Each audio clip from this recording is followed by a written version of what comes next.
throwing a flag on probably 20 to 25% of the snaps, and about 10 or 15% of the flags that they're throwing are bad calls. It's just yuck. But anyway, I digress. We join you today on the IDP Roundtable to solve the mystery of the missing solo tackle and officiating around the league. Well, maybe we can't solve that. That and more this week on the IDP Roundtable. Guru, put on your Sherlock Holmes hat for us. Get out the magnifying glass. What's happened to the solo tackles around the league? Well, I don't know where they're going, but I've got a lot of people that are asking me. They're talking about how they're having a hard time finding safeties and linebackers that will give them any consistent tackle totals and all that. And the more I watch, the more I'm beginning to believe it's because there just aren't enough of those out there going around. This past weekend, there were so we had New England, Houston, Baltimore, New Orleans, Detroit, Pittsburgh, Dallas, Green Bay, and Jacksonville. All of those teams had one guy that put up more than one or fewer guys that put up more than 3 solo tackles in the game. There were nobody from New England that had more than 3 solos, nobody from Houston with more than 3 solos. Baltimore and the rest of that crew had one guy with 4 or 5 solo tackles and nobody else with more than 3.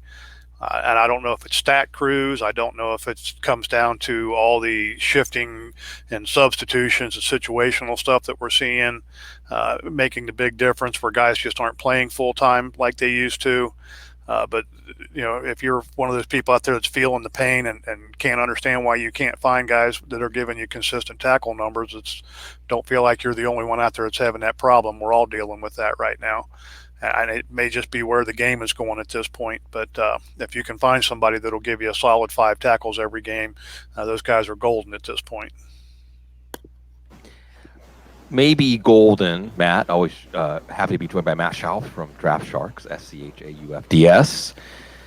Matt, we could turn back the clock to when we found out Jarron Reed was getting a 6-game suspension around the beginning of camp. What are the Seahawks going to do? They traded away Frank Clark. Well, they end up getting Ziggy Ansah. They end up trading for Jadeveon Clowney. We have a Seattle defensive line that is fluid in motion, just as Lamar Jackson's coming to town. What do we see there? Yeah, it's an interesting situation. There have been a few players in that rotation that I've been watching during the year. Jarron Reed is the one that's coming back this week. He was suspended for the first 6 games under the league's personal conduct policy. Pete Carroll says that he thinks Reed is going to affect the entire line. He talked about how good a player he is because that's what Pete Carroll does with everybody. I would really love to get Pete Carroll to evaluate my work at some point publicly. Yeah. For Reed, he said, I've already cautioned him about trying too hard. He'll be rusty, but I just don't want him to overtry and try to do too much. So it sounds like Reed might be on a little bit of a snap count to begin things. We'll see. I mean, he'll be a risky play in his first game back, but a welcome addition to the D-line, and it sounds like pretty soon he should get back to his normal snap share. Carroll also said, I think he'll be a factor and other guys will play well around him. So maybe Pete Carroll will prove right there and will get more production from the edge rushers in Seattle. Jadeveon Clowney, for example, has no sacks since week 1. Does have 22 total pressures, according to Pro Football Focus, tied for 27th in the league in that category.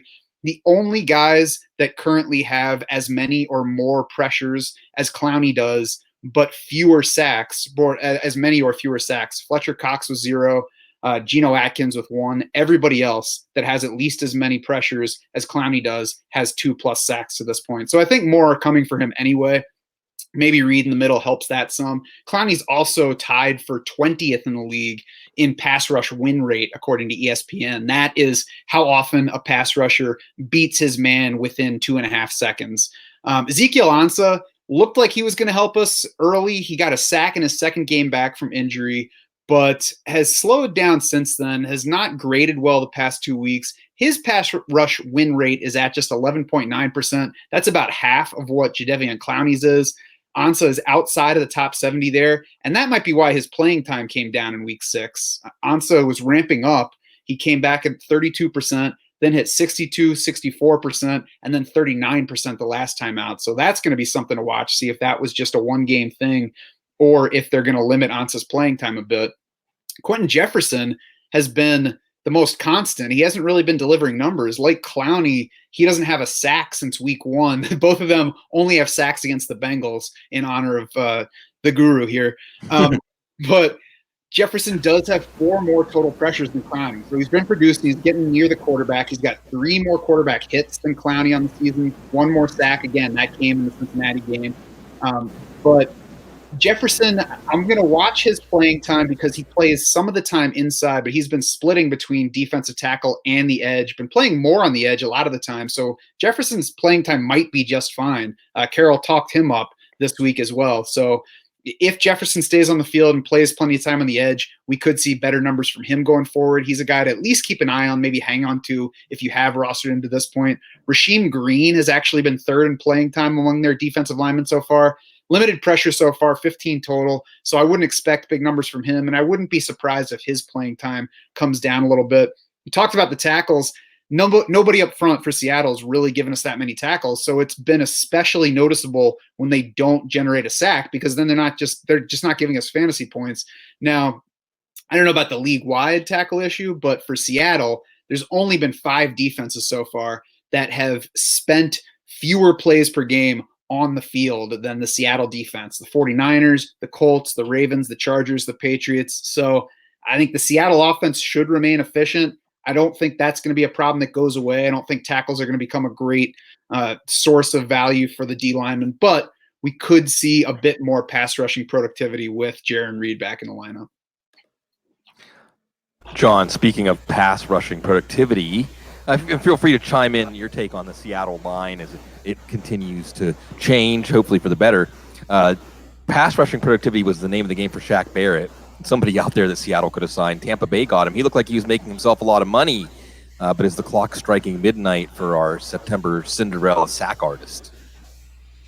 Yeah, I'm going to chime in a little bit on the Seattle situation. My biggest concern with Seattle is that they had this problem a few years ago. They have too many good players, and they got too many mouths to feed. They're going to be rotating a lot of guys in there. So my biggest fear there is that even if they do start getting some production, it's going to be so spread out that it's not going to really do a whole lot of good for us.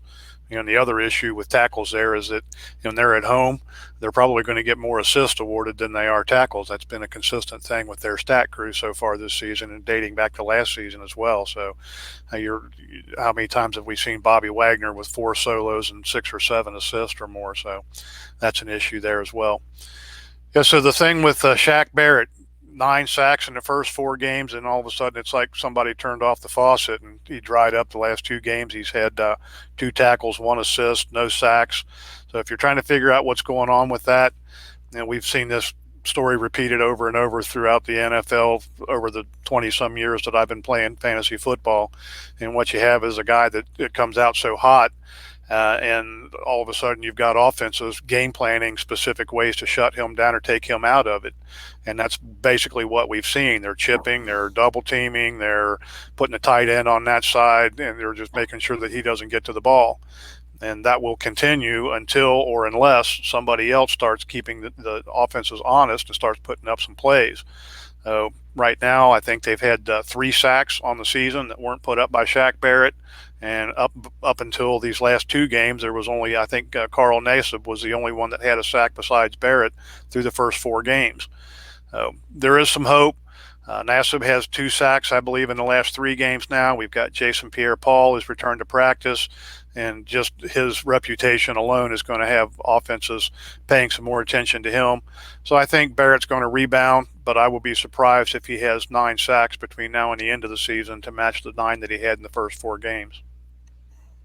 Matt, let's talk about maybe a former teammate. Well, I guess they were never actually teammates because Gerald McCoy was released this offseason before he and Shaq Barrett could play together meaningful football. But he's wreaking some havoc with the Panthers. They've become one of the true I'm trying to think of, we need a nickname for all of these defensive linemen. And then the Broncos are back, and maybe not with some of the usual names. Was this a breakout for these units, or is it just the matchups? Yeah, so first off, John mentioned Carl Nassib. The Bucs on bye this week, so it's tough to do much with them right now, but they'll come back to face the Titans after the bye, which is a nice sack matchup. So Carl Nassib might be a good guy to stash where that makes sense. Yeah, so I wanted to focus on a few guys that had big sack games last week because those can shoot a guy up the IDP rankings, make him look like somebody that you need to pick up. But it can be difficult to tell who's actually breaking through and who just had a lucky week. So in Carolina at first, Vernon Butler had 2 sacks. Gerald McCoy had 2.5 sacks against the Buccaneers. That has become a very positive sack matchup, a high upside sack matchup. So, beyond the Panthers, look at that one going forward for pass rushers week to week. In this case, though, Vernon Butler's playing time is just not at a level where we can rely on him for production. It was up from 24%, 15% in his first 2 games to 36%, 31% the past 2. He would need to be like a halftime player for us to be able to look for anything from him. He entered the lineup in week 3. That was the first time he played. That was right when K'Wan Short hit IR. So I would imagine that those 2 things are linked. We'll see if the playing time climbs any higher. It's his 4th season. He's still just 26, though. So there's some chance that Vernon Butler is ascending at this point, but he's got to play more if he's going to be useful to us. McCoy has played at least 53% of the time so far, has played 40-plus snaps in every game. He's been over 60% playing time in 4 of 6. So for the veteran, the playing time is there. He had 0 sacks heading into week 6 and then popped for 2.5. But he has 25 total pressures on the season, tied for 21st in the league. It's tied with teammate Mario Addison, who's done a lot more on the sack front. So, that's a kind of a surprising number. And tied with Kyle Van Noy, who shows up every now and then for a sack, doesn't get enough tackles for us to use in general. So Gerald McCoy is somebody who certainly could show up in the right spots going forward. Check his pass rushing matchups coming up.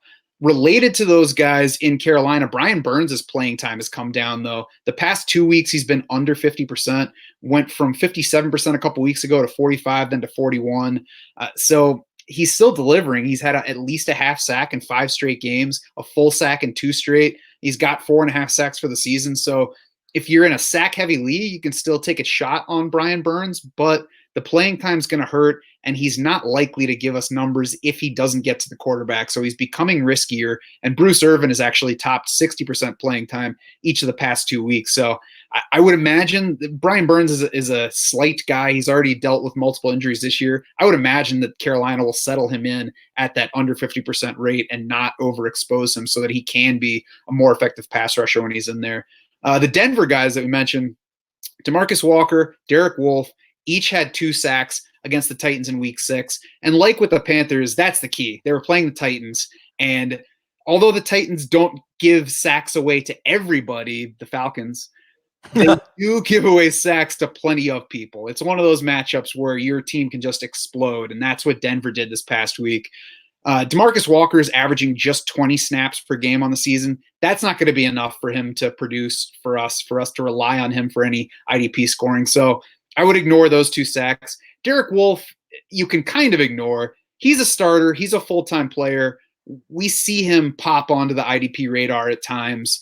Sometimes it's matchup driven. Sometimes it seems to come out of nowhere. But Derek Wolfe's been around a long time. He had a career-high 6 sacks way back in his rookie season in 2012. Since then, he has given us about 1 sack every 4 games. So Derek Wolfe is what he is. He's a solid player. Every once in a while, he'll give you a useful IDP game. But neither of these Broncos is a guy that you should pick up coming out of that performance.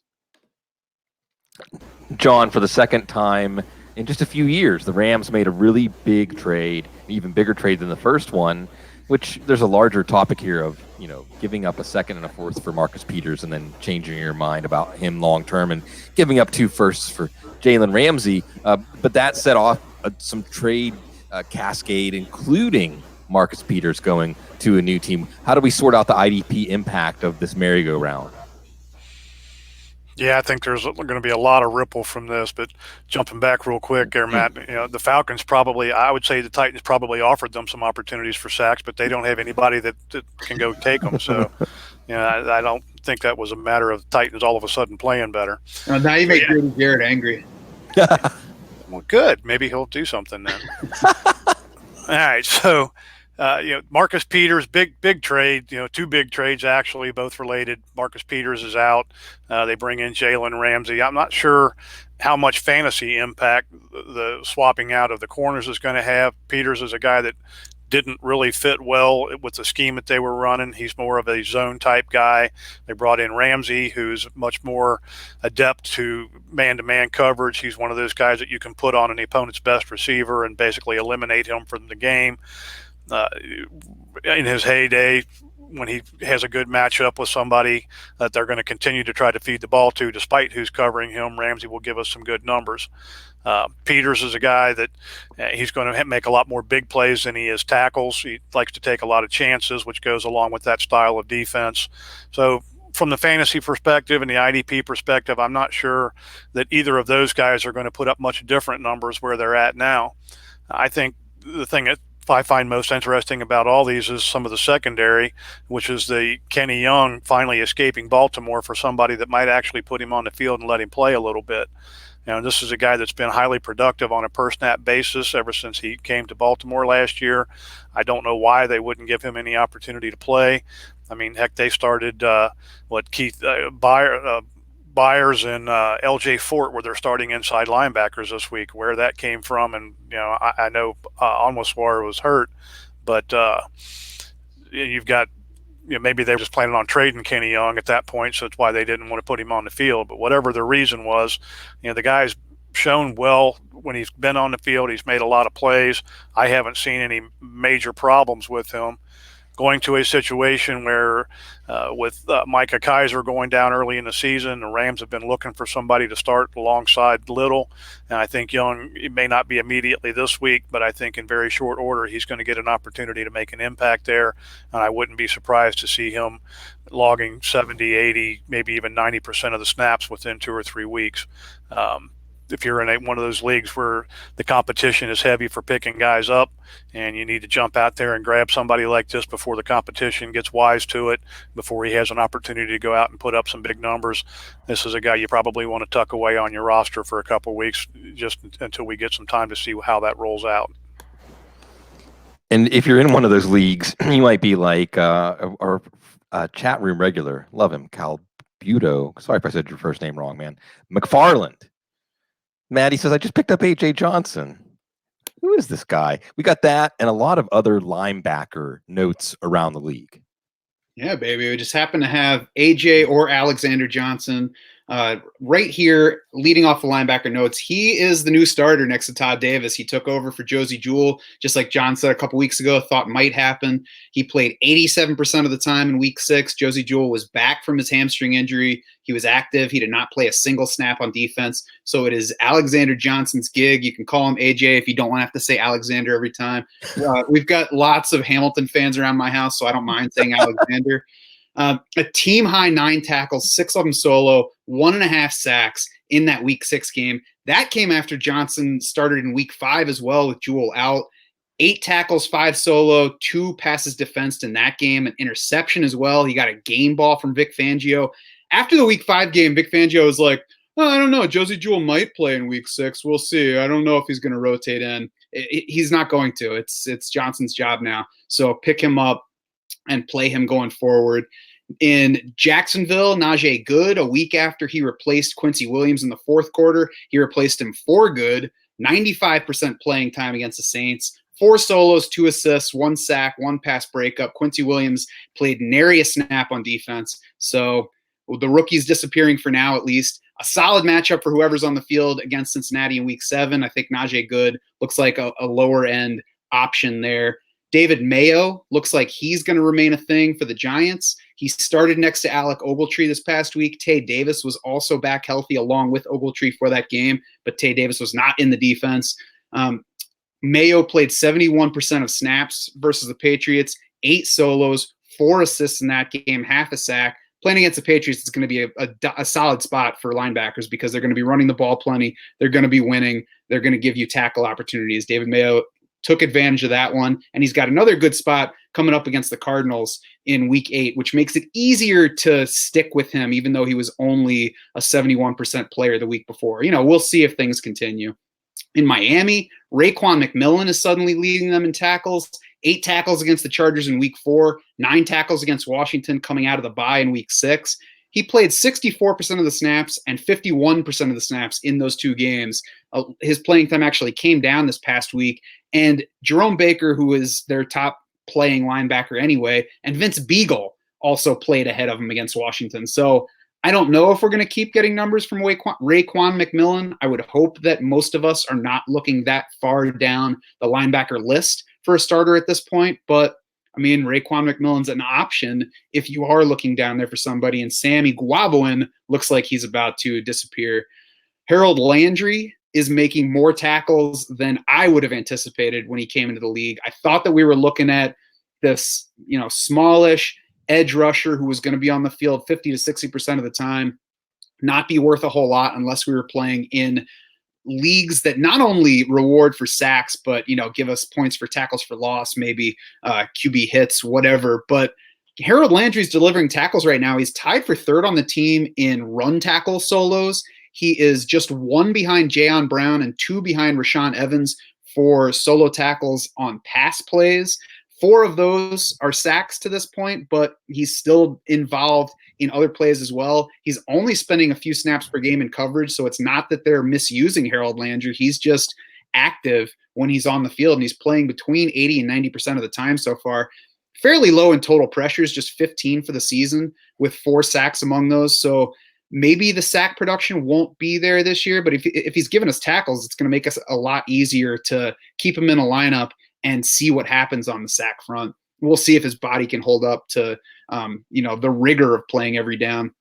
And then the Philly situation, Zach Brown got released. I don't believe that it's because he said Kirk Cousins might be the weakest part of the Minnesota offense.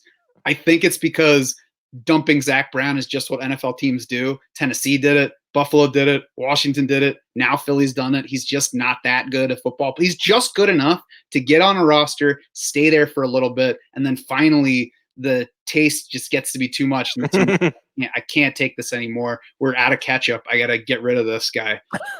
So Nate Jerry, we also had Nigel Bradham leave the Minnesota game. He sprained an ankle there. Nate Jerry was the one who put on the green dot, played 87% of the snaps for that game. He had not cracked 40% in any previous game. So now that Bradham's nursing that ankle, he missed practice Wednesday. Zach Brown's gone. Looks like Nate Jerry should be a full-time player at least for this week, and we'll see beyond that. Camu Grugier-Hill, who we've mentioned several times on the show, his playing time had been climbing 16%, 34%, 49% over his 3 games so far. That seems likely to climb this week, especially if Bradham's out, because only TJ Edwards, who's a rookie, and Duke Riley, who was a recent acquisition from Atlanta, sit behind them on the depth chart. That's it at linebacker for the Eagles. So we'll see if Nigel Bradham can play this week. And if not, we should see a lot more of KGH alongside Nate Jerry. And then I want to do one final linebacker because I'm kind of on weekly Jermaine Pratt update at this point. And we finally got his highest playing time of the season. He's way up to 38% of the snaps in that game last week. Previous high of 21%. Obviously still not at a level where we're using Pratt for anything, but the Bengals are 0-6. They have Nick Vigil in the final year of his contract. They have Preston Brown with one. He has this year, and then his contract is cuttable after that. I think the dead money would be like a $1.6 million next year if they cut him. So we could see both of those veterans out of the picture. I think at some point this year, it's going to make a whole lot of sense for Jermaine Pratt to play a lot more snaps. And I hope that it comes soon so we can get some numbers from him. John, I know you have some things to add about some of the linebacker situations that Matt went over. And you also want to comment on the Dallas linebackers and the Giants linebackers first. Get us all caught up on linebacker situations around the league. Yeah, so I'll jump in on the Bengals first, being that's the one I'm probably the most familiar with. Yeah, he wound up playing 31 snaps, which was by far his most of the season. He had 5 tackles and an assist. He actually looked better than either of the other 2 linebackers, in my opinion, although Vigil has been putting up some pretty good numbers from the strong side. I don't know that this was necessarily a thing where Cincinnati really wanted to play Pratt more, but all their injuries in the secondary kind of left them short on nickel players and dime players. So I think they stuck with their base package a little more than they would normally. And also the fact that they were being run on so much, so that allowed them to stay a little bit more in their base package. But I do like what I'm seeing from Pratt. I could definitely see him stepping in and replacing Brown come next season.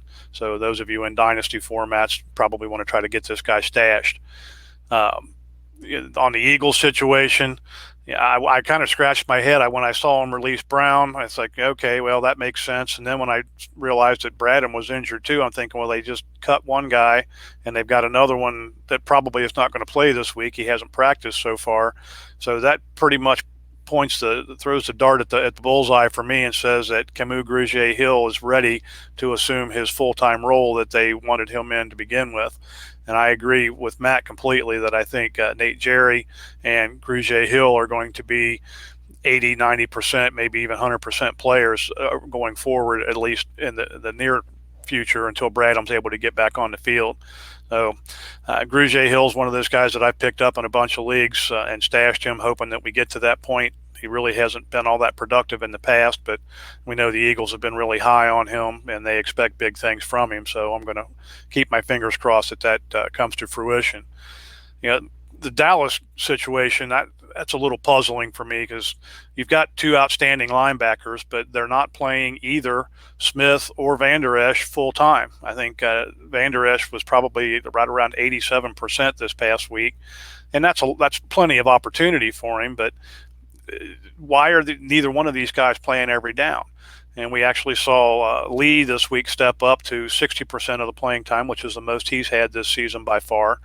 So I'm just a little confused at why Dallas is taking either of those guys off the field at all, or maybe for more than a couple of snaps at a time anyway, unless they might need a break or something. But I just don't understand their train of thought there. When you've got somebody that's that good, why would you take them off the field? They've played 100% of the snaps in the past.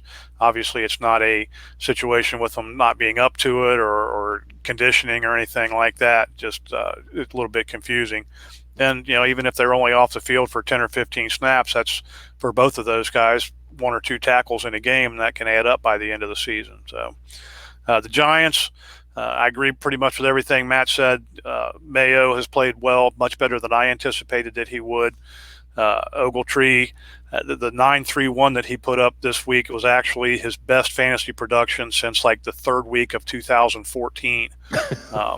He's had some pretty good games. He's had a couple of 11 solo tackle games. But when you throw in the sack and the 3 assists and all that, he edged out every other point total that he's had since the second or third week of 2014, which that's saying quite a bit. Is that something we can expect from either of these guys going forward? I really don't think so. We saw Ogletree had 4 solo tackles in each of the first 2 games before he was injured. I think he's going to be a guy. Both of these guys are going to be guys that have some usefulness for us as a third linebacker on given weeks or bye-week fill-ins. But don't get all excited and think these guys are going to all of a sudden go out there and be top 10, top 15 linebackers the rest of the way.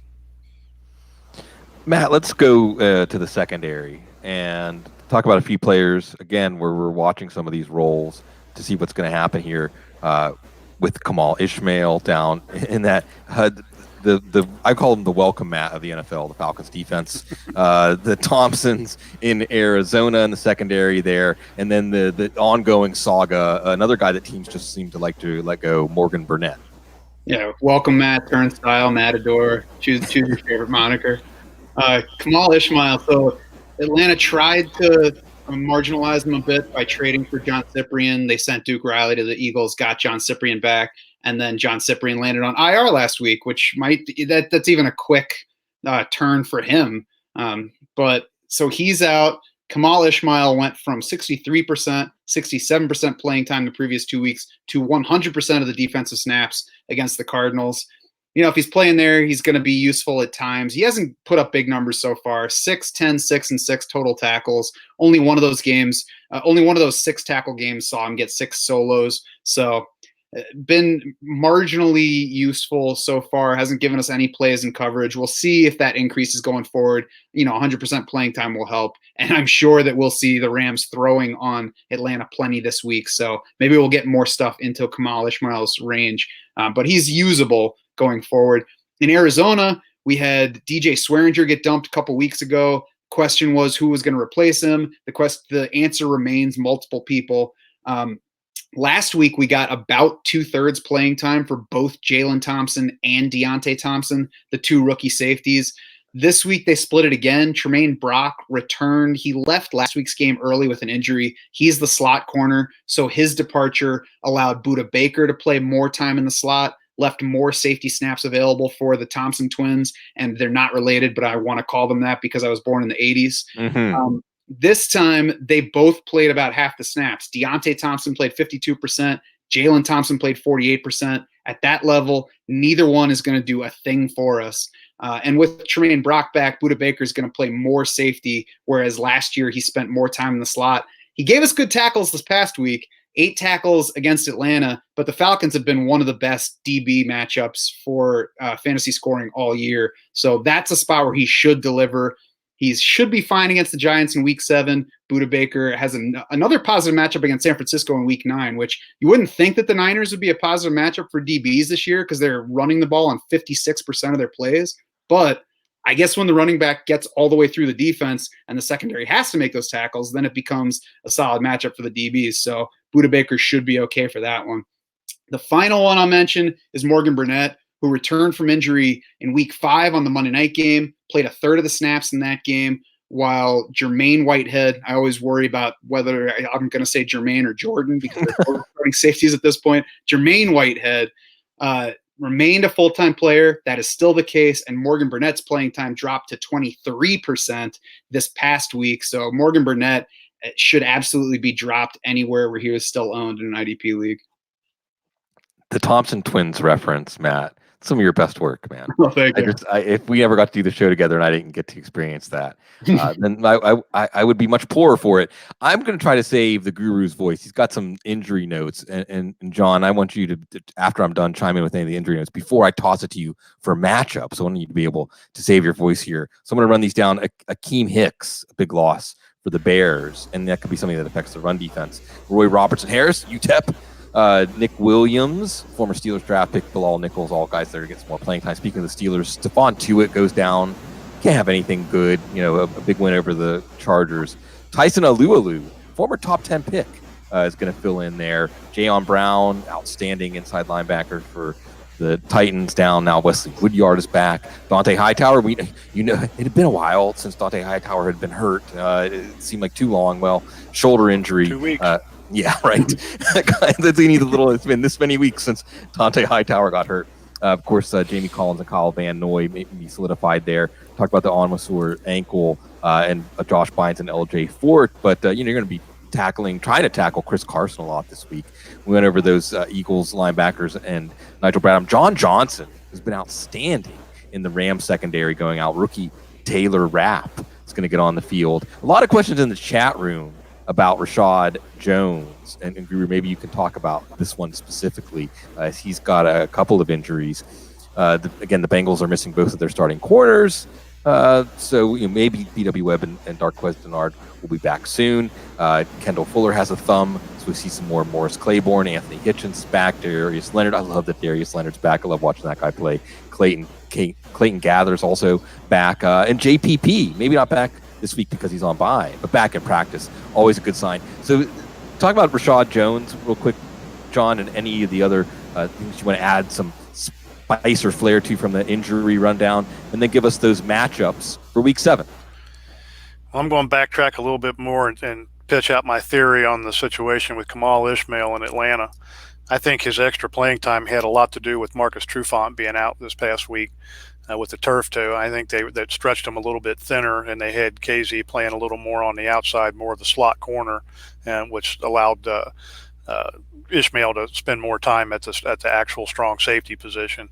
Could be wrong on that, but the little bit of that game that I did suffer through, that was kind of what I saw. I feel like the Falcons. Yeah, Rashad Jones. If this guy could stay healthy, he'd be dangerous. What's that? I was going to say, I feel like the Falcons' secondary injuries might be even worse than I thought if they're re-signing Desmond Trufant's older brother, Marcus. Is that what I said? You know what I meant. Yeah. So anyway, that showing my age there a little bit too. All right. So the situation in Miami, if they could keep Rashad Jones on the field, I think he could be dangerous for fantasy purposes, but it seems like every time he goes out, he has another injury, from a hangnail to an ankle. This time it's a chest injury. He still only got on the field about 75% of the time.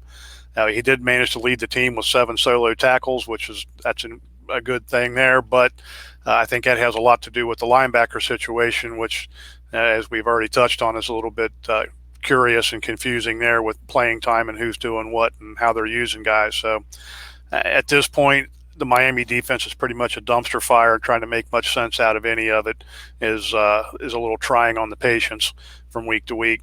So I mean, if you're in a need, you throw Jones out there, providing he starts the game.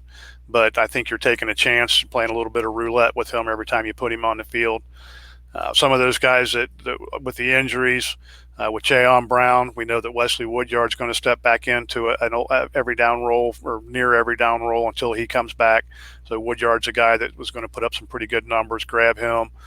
With Dante Hightower out, that means near 100% or 100% playing time for Van Noy and Collins. The last time he was out a couple of weeks ago, both of those guys were on the field for every play, and that was the week that Van Noy blew up for 35, 40 some, depending on your scoring system points, 6 tackles, 2 sacks, 2 forced fumbles, and all that good stuff. So if Hightower is not playing this week, Van Noy is another one of those guys. It's like playing roulette. He's definitely worth taking a shot on, especially if you're an underdog this week and you need some big play production. I don't think he's going to give you a whole lot in the tackle column, but he can blow up on any given week with some big numbers. I really like Taylor Rapp as a replacement for Johnson. If he was one of your guys, when I've got him in several leagues, so I've lost him. I'm trying to go around and pick up Rapp every place that I can pick him up. He saw an increased role this past week, had 4 tackles and 2 assists. He's got a good size safety, a little over 6 foot, 212 pounds, physical. I think he can get the job done. He's definitely not John Johnson, but you're not going to pick up a John Johnson off the waiver wire at this point. And I think Rapp's probably as close as you're going to get in a lot of these leagues. Hitchens back in the game. Anthony Hitchens is a guy that's much maligned by a lot of the prognosticators and NFL people that talk about the players and all this good stuff. Having him off the field last week definitely showed up with their defense. They're not a great defense even with him, but we were watching guys miss tackles. They had guys out of position. And at the very least, he may not be a stellar player on the field, but he is a solid tackler. He rarely is out of position, and he's a pretty dependable guy, both on the field and in the box scores. All right. Well, the week 7 matchups, John, what do we have for us? Our matchups to avoid, our matchups to exploit as we make it through the bye week gauntlet. All right, we'll start up front. I know last week I made the statement that we needed to avoid all of our New England edge rushers, and I'm going to backtrack a little bit on that this week and talk a little bit about John Simon. Not so much that he's playing an extended amount of time, but he is seeing more opportunity than anybody else on that outside pass rushers there in New England. And with Michael Bennett suspended by the team this week for comments detrimental to the team, I guess it was something he said, or, I'm not sure exactly what that's all about just yet, but for whatever reason, he's not going to be in uniform this week. So there's going to be one less mouth to feed.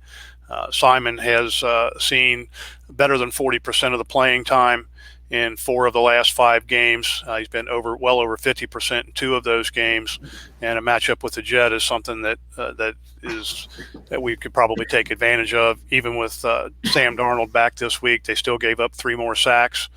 In a situation where we've got several teams on bye and a lot of our good edge rushers out, Simon might be a guy we can pick up and plug in for a week or 2 here and there. Jerry Hughes and Trent Murphy versus Miami. This is pretty much in every week. Anybody that's streaming defensive ends and pass rushers, if you get a matchup with the Bengals or the Dolphins, you want to pick up the pass rushers and get them in the game. Jabal Sheard and Justin Houston against the Texans. Yes, it's true that the Texans have not given up a sack in the last 2 games, but then they've played the Falcons and the Chiefs, who aren't very good at getting to the quarterback anyway. They gave up 17 sacks in their first 4 games, and the Colts are a much better pass rushing team, especially with Sheard and Houston both healthy and back in the game. I like both of those guys this week. Some linebackers, John Bostic and Cole Holcomb versus San Francisco. Nobody has run more than the 49ers so far. Jared Davis versus Minnesota. Anthony Hitchens versus Denver. Nicholas Morrow versus Green Bay, Grugier Hill versus Dallas, all good matchups, all guys that are going to be available in a lot of leagues to be picked up and plugged in as bye week fill-ins and so forth. Michael Kendricks and KJ Wright this week against Baltimore. The Ravens are probably the best matchup in fantasy football at this point for your tackle-producing linebackers, and I like that both of these guys will be a good matchup for the type of offense that Baltimore runs. They can plug those guys in and leave 3 linebackers on the field as their base package a lot more often. Talked about Taylor Rapp a little bit. Some guys in the secondary. Trey Herndon is a name you wouldn't expect to hear against the Bengals. One thing that we do see from the Bengals is they tend to like to pick on one corner. They pick out somebody that they think is a weakness. They're throwing the ball 70% of the time, so they're going to throw at that guy over and over again. It was Maurice Candiday last week who was the only person on the Ravens team to put up more than 3 solo tackles, and he had 9. I think Herndon's probably going to be the target that they pick on this week as the weak spot. Earl Thomas versus Seattle. And pretty much every week we have somebody playing their former team. Last week it was Gerald McCoy having a huge game against his former team. The week before that, we saw Ndamukong Suh score a touchdown against his former team. Earl Thomas left Seattle on bad terms as it was. You can guarantee that he circled this game on his calendar as soon as the schedules came out and is looking forward to this one. Janoris Jenkins versus Arizona. This is a guy that was on my start list last week against the Patriots. That worked out pretty well. And the Cardinals may be the only team that's a better matchup for corners than New England at this point. Jets corners versus the Patriots. Darrell Roberts, Brian Poole combined for 18 tackles and 2 assists with a pass defended in their earlier meeting. Tremaine Johnson will get a piece of that pie this time as well, but there's plenty of opportunity to go around for all 3 of them to have decent numbers. All 3 of those guys put up at least 6 solo tackles against Dallas last week. And just real quickly, a couple guys to get out of your lineup. We know the Bengals and the Dolphins are terrible matchups for anybody that's tackle producing. So sit all of your Jaguars linebackers and probably your safeties unless you're counting on getting some big plays out of them. And your Bills defensive guys that you're counting on for tackles are probably not going to have a lot of opportunity this week either. We love that you take advantage of the opportunity every week to get your IDP acumen up a few points, your IDP IQ with Matt Schauf, and your 80s. Hold Me Now, is that Best Thompson Twins song? Oh, yeah. Yeah, you got Dr. Gene will be with us Thursday night and Sunday morning, getting up to date on all the injury news. Again, check out Matt's work at SCHAUFDS on Twitter and at Draft Sharks. You know you have the guys of the Guru every week with your football guys subscription. We come to you free because we love to spread the love here. You all do that for us in the chat room always because you're so very classy.